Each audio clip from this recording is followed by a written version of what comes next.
Welcome to the fourth episode of the Cool Podcast, titled Love is Like Cannibalismo, featuring a new guest we codenamed Rafael. Enjoy the episode. Peace. We now welcome a very special guest on the podcast, whose codename we'll give Rafael. Hello, I am Rafael, and I go to a school where it's known for all boys school. Yes. Which, okay, thank you for giving us those details actually. I would like to ask, gusto kong tanungin, Yeah. kamusta ka? I'm good, pero Okay.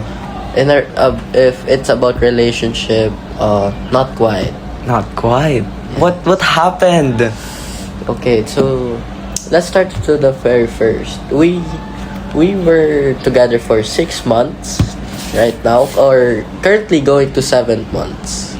But at the very brink of that 6 months, she said that she needs to heal for some quiet time. Yes. Sinabi niya yun? Yes. Well, honestly, in my perspective, it could be any other perspective. Pero, para sa akin, kung sasabihin mo, yung parang malapit na kayo mag-mansari, ganon. Yes. Tapos sasabihin mo na ayaw mo na kasi kailangan mo mag-heal.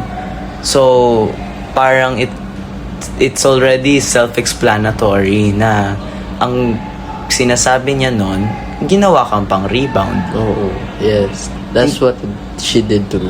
Hindi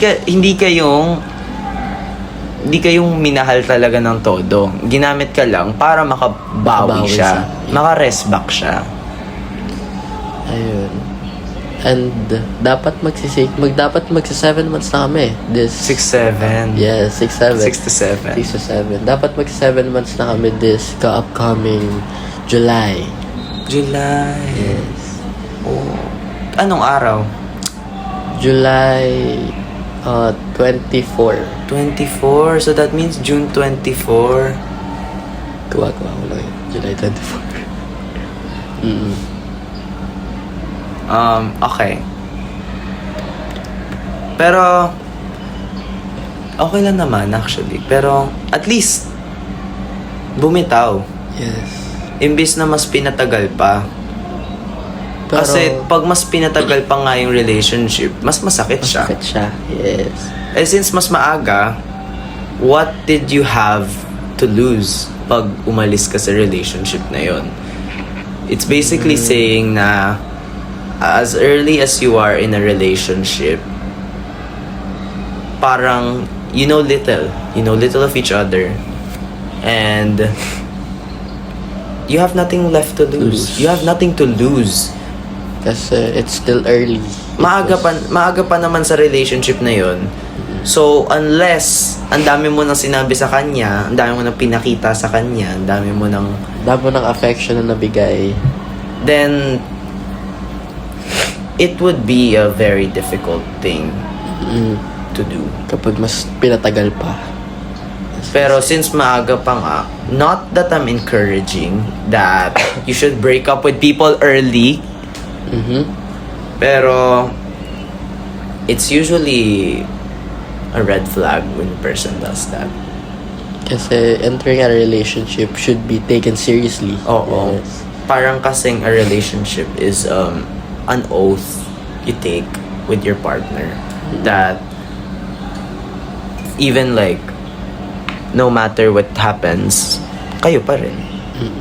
Pero ang tanong, hindi naging kayo. Hindi. But, I'm still waiting for her to reply, to do something. Kasi she promised that pag okay na daw siya, she will come back, she will reply, she will message me back again. But yeah, I'm still waiting for her to do that. What I'd say is wag mo nang balikan yung tao. Kasi if she wanted to take a break, then she wouldn't have wanted to break up. That's true. Kasi kahit naman kahit naman na gusto mo makipag-break, like, if you want to take a break, not like mag-break up, but you wanted to take a break to heal for yourself, you wouldn't ask to break up with someone para lang ma-achieve yun. Cause that's bullshit. Kasi, it would be more stupid. Magmumukha kang tanga pag binalikan mo pa. Sa totoo lang. Gets. Kasi, ang sinasabi mo, tinolerate mo pa rin yung behavior na yun. Tinolerate mo pa rin yung gawa niya. Which, then again, don't do that. Because you're making yourself look like a fool.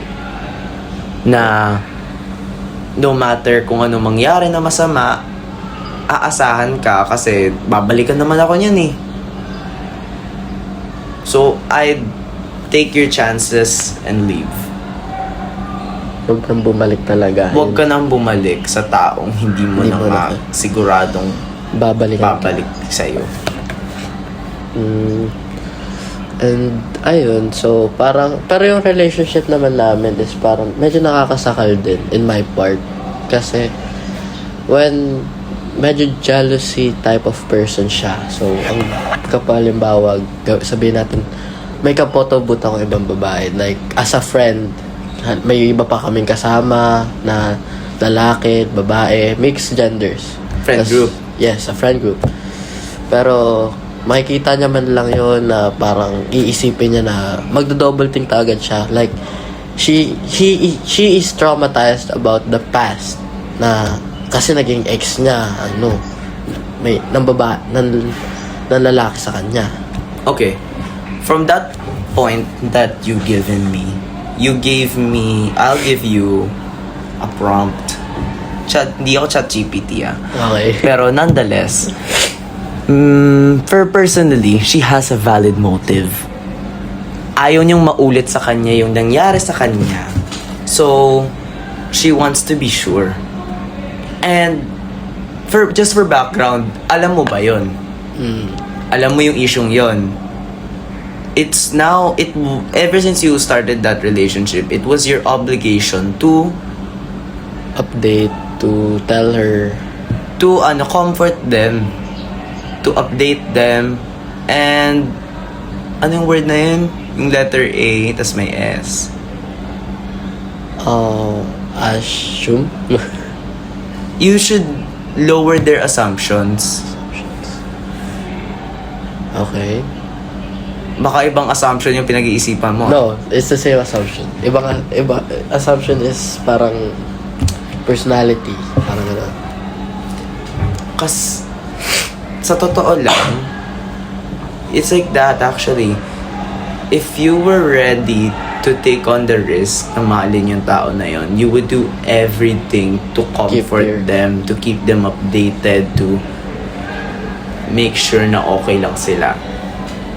Pero like, to the point na nakaka-suffocate na, like, wala ka ng free time to yourself. Kumbaga, kailangan mo lang na bigay lahat ng time na yun sa kanya.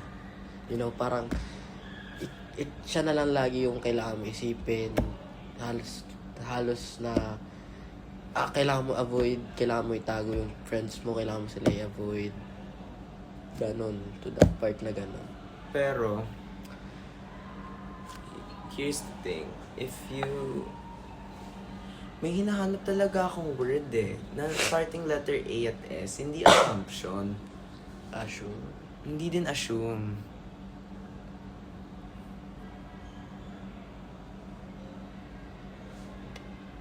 Parang, hindi ko kasi maisip. In other words, how would you say it? Hindi ko nga kasi malaman yung word, kaya hindi ko din siya masabi. Wait lang. Let's start to search it. Kasi hindi ko talaga alam eh. Paano mo siya gagamitin bang? Parang something na assurance. Assurance. That's the key. Assurance. yun yung ibibigay mo sa mga relationships mo. Lalo na pag may alam kang may issue sila from their exes and ganon. Pero low-key,